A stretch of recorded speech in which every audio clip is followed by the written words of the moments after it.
संजय राउत जो इस वक्त ईडी की हिरासत में ईडी हेडक्वार्टर में मौजूद हैं और वहां पर उनको हिरासत में लेकर ले जाया गया है, जहां अब उनसे आगे की पूछताछ होगी, क्योंकि ईडी के अधिकारी संजय राउत के घर पर भांडुप और साथ ही आपको बता दें कि दादर में छापेमारी के लिए पहुंची थी। सुबह 7 बजे से ईडी के अधिकारी वहां पर मौजूद थे, लगातार छापेमारी उन्होंने की और उसके बाद पूछताछ भी हुई है, लेकिन फिर हिरासत में लिया गया संजय राउत को। और संजय राउत हिरासत में लिए जाने के बाद उन्होंने मीडिया के सामने आकर कहा कि यह महाराष्ट्र को कमजोर करने की कोशिश है, शिवसेना को कमजोर करने की कोशिश है। उन्होंने कहा कि ना मैं डरूंगा और ना ही झुकूंगा। संजय राउत लगातार ट्वीट भी कर रहे हैं, रिएक्शन उनकी तरफ से सामने लगातार आ रहा है। मेरे खिलाफ जिस प्रकार से झूठी कार्रवाई, झूठे कागज, झूठे एविडेंस लोगों को मार मार कर पीट कर बनाए जा रहे हैं, ये सिर्फ महाराष्ट्र को कमजोर करने के लिए, शिवसेना को कमजोर करने के लिए। लेकिन शिवसेना कमजोर नहीं होगी, महाराष्ट्र कमजोर नहीं होगा। दूसरी बात, संजय राउत झुकेगा नहीं, ना पार्टी छोड़ेगा, ना शिवसेना छोड़ेगा। तो संजय राउत को आपने सुना, संजय राउत झुकेगा नहीं, पार्टी झुकेगी नहीं। वो लगातार इसे पार्टी को कमजोर करने, शिवसेना को कमजोर करने और महाराष्ट्र को कमजोर करने से जोड़कर ईडी की इस कार्रवाई को देख रहे हैं। हमारे संवाददाता लगातार हमारे साथ बने हुए हैं, जितेंद्र। चलिए जितेंद्र का हम रुख करेंगे, लेकिन उससे पहले आपको एक बार फिर से हम बता देते हैं कि संजय राउत ने आज क्या कहा। संजय राउत ने कहा कि दमन चक्र को बर्दाश्त नहीं करूंगा, मैं लड़ूंगा, झुकूंगा नहीं किसी भी तरह से। महाराष्ट्र इतना कमजोर नहीं है, शिवसेना को कमजोर करने की कोशिश की जा रही है। मेरे खिलाफ झूठे दस्तावेज हैं, मेरे खिलाफ जिस तरह से ये जांच की जा रही है ये पूरी तरह से झूठी है।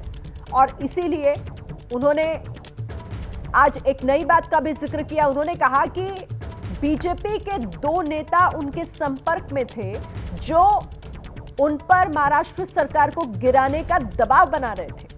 ये बड़ा आरोप आज संजय राउत ने लगाया और उन्होंने ये कहा कि उन्होंने इसे लेकर वेंकैया नायडू को मिलकर उन्होंने अपनी बात रखी भी थी उनके सामने तमाम सबूतों के साथ। ये आरोप है संजय राउत की तरफ से।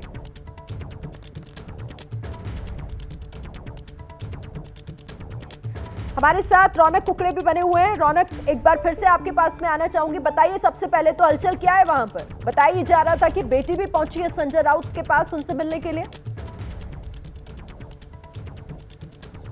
जी निश्चित तौर पर मैं आपको तस्वीरें पहले दिखा दूं। यहाँ पर शिरीन, ये ईडी दफ्तर के बाहर की यहाँ पर तस्वीरें हैं। मुंबई पुलिस के जवान तो अंदर तैनात ही है, लेकिन बाहर जो है वो सीआरपीएफ जो केंद्रीय सुरक्षा बल है वो यहाँ पर तैनात कर दिया गया है। इसके अलावा जैसा आपने जो सवाल पूछा कि जो उनकी छोटी बेटी है विदिता, वो भी ईडी दफ्तर के बाहर पहुँची हुई है। इसके अलावा उनके जो भाई है विधायक सुनील राउत, वो यहाँ पर उनके साथ है और उनके छोटे भाई वो भी यहाँ पर पहुँचे हुए। तो उनका जो परिवार है वो इस वक्त संजय राउत के साथ खड़ा दिखाई दे रहा है। साफ तौर पर उनके परिवार के लोगों का भी ये आरोप है कि ये केवल और केवल पॉलिटिकल वेंडेटा के तहत कार्रवाई की जा रही है। कुछ देर पहले जो विधायक है सुनील राउत, जो सुबह से ही संजय राउत के घर पर मौजूद थे, उन्होंने ये सिलसिलेवार तरीके से इस बात की जानकारी दी कि जब ईडी के अधिकारी सुबह करीब 7 बजे उनके घर भांडुप में पहुंचे तो क्या कुछ उसके बाद से गतिविधि हुई। लगातार पत्राचाल घोटाले मामले को लेकर कई दस्तावेज की मांग जो है वो ईडी के अधिकारी की तरफ से की जा रही थी। कुछ दस्तावेज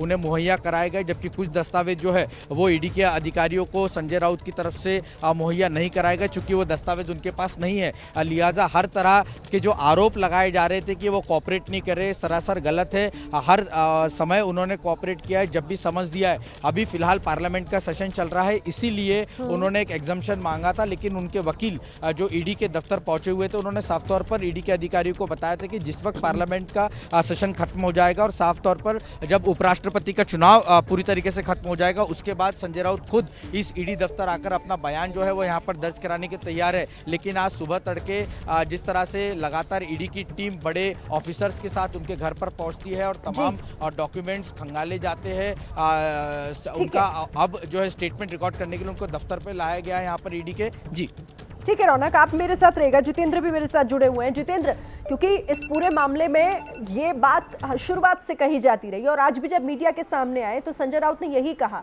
कि जो दस्तावेज रख रही है ईडी वो तमाम दस्तावेज फर्जी हैं, उनके खिलाफ ये झूठा मामला बनाने की कोशिश की जा रही है।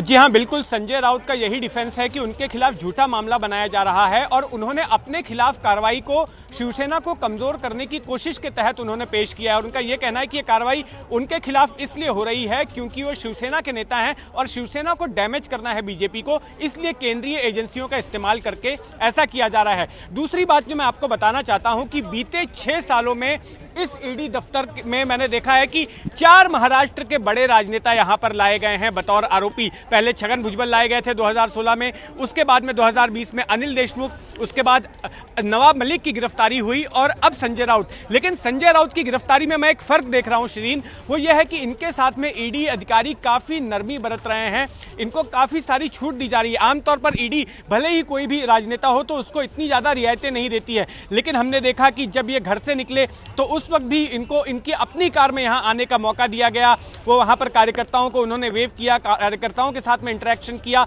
जब वे यहां पर आए, ईडी दफ्तर पर आए, तो यहां पर भी हमने देखा कि ईडी अधिकारियों ने उन्हें यहां पर मीडिया से बात करने की इजाजत दी और एक बार नहीं बार बार 2 से 3 बार उन्होंने मीडिया कर्मियों की तरफ वो गए, वहां पर उन्होंने बातचीत की, बार बार उन्होंने बाइट्स दिए, हिंदी में बाइट्स दिए, मराठी में बाइट्स दिए और उसके बाद में उन्हें अंदर ले जाया गया। ये काफी, जब यहां पर पहुंचने के बाद भी करीब 15 से 20 मिनट वो ईडी दफ्तर के बाहर की इस सड़क पर मौजूद थे, यहां वहां वो घूम घूम कर बाइट दे रहे थे और यहां पर उन्होंने विक्ट्री का निशान भी दिखाया और ये भी कहा कि हम जो है आखिर तक लड़ेंगे और ये शिवसेना को तोड़ने की कोशिश है। ये बार बार वे कह रहे थे कि ये महाराष्ट्र को तोड़ने की कोशिश है, शिवसेना को तोड़ने की कोशिश है।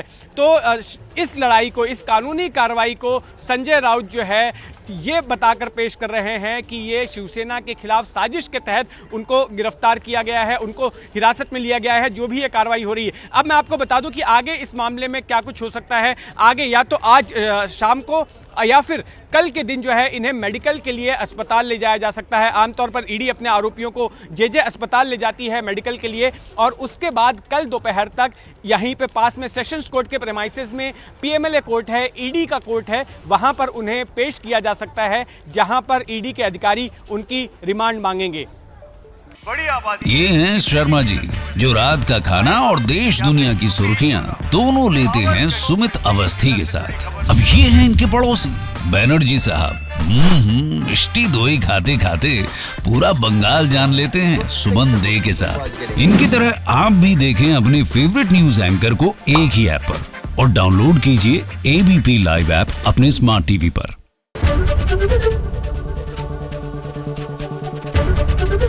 एबीपी न्यूज आपको रखे आगे।